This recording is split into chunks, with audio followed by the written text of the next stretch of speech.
Hey, IOStax here. As I was working with Lucker Dogs, I got some more insights into the way high-tier players think.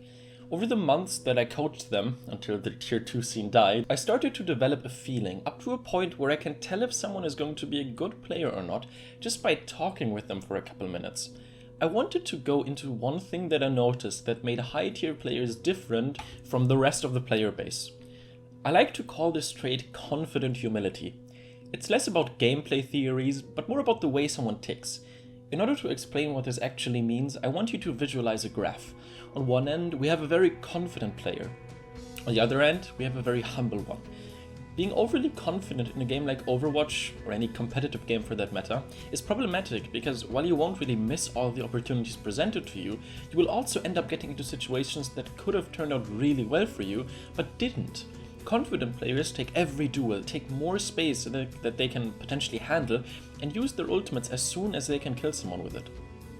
This leads to incredibly inconsistent play, because those confident players ask themselves, it worked last time, but not this time.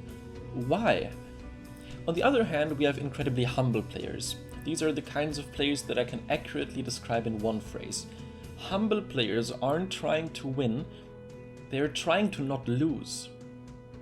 Positioning themselves super safe, saving onto their ults and abilities for that special moment, just making sure that they aren't the ones dying. The problem with incredibly humble players is that they can't really fulfill a win condition. They never get that pick that was needed to win the game. They will never shut down the enemy Widowmaker, and they won't ever get to really pressure the enemy team, because they're so worried about being shot at.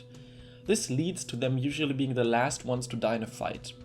Humble players ask themselves, where did my team go? Why is everyone dead? Why did we let the enemies just run on the point?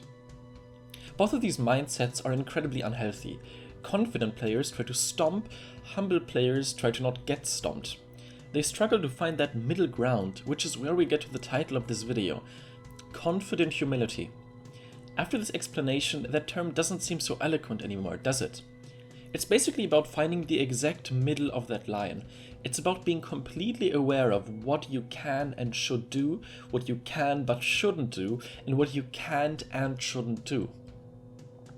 Being confident enough to hide around a corner to pick someone with a flashbang, but being humble enough to position yourself next to a health pack or immediately escape with combat roll.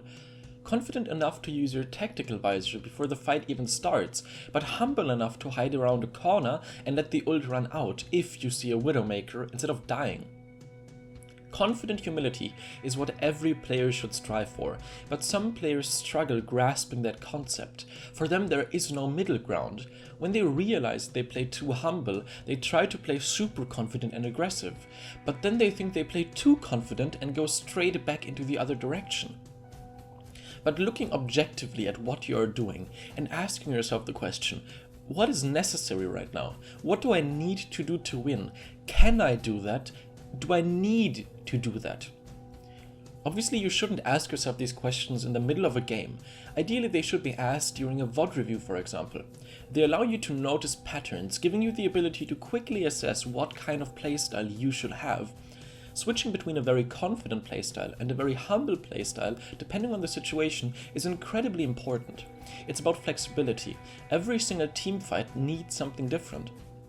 So how can you figure out if you need to show some confidence or if it's best to stay humble?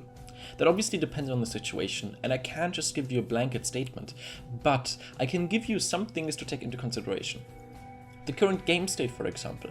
How many people are alive on the enemy team? How many on your team? Also ask yourself who is alive. Maybe one team has a mercy, which would mean that you need to take a res into account. If you're in a 6v6, for example, while the enemies have a mercy and you don't, it's actually more of a 7v6, unless you manage to kill the mercy first. Or how about ultimates? Looking at ultimates can also help you assess if you need to play aggressive or passively. Positioning is another factor. Who has the upper hand right now? It's over, Anakin! I have the high ground! Do the enemies use their environment to their advantage? Sometimes it can be better to force the enemies off of a good position before starting a fight with them. Alright, that's it. I hope I could give you some insight into this entire concept of confident humility.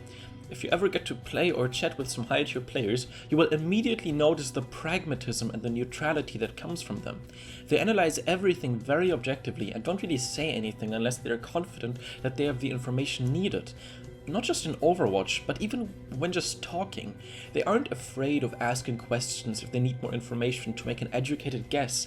They stay humble until they have the info they need to be confident. My name is Aristax, and I'd like to thank you for learning.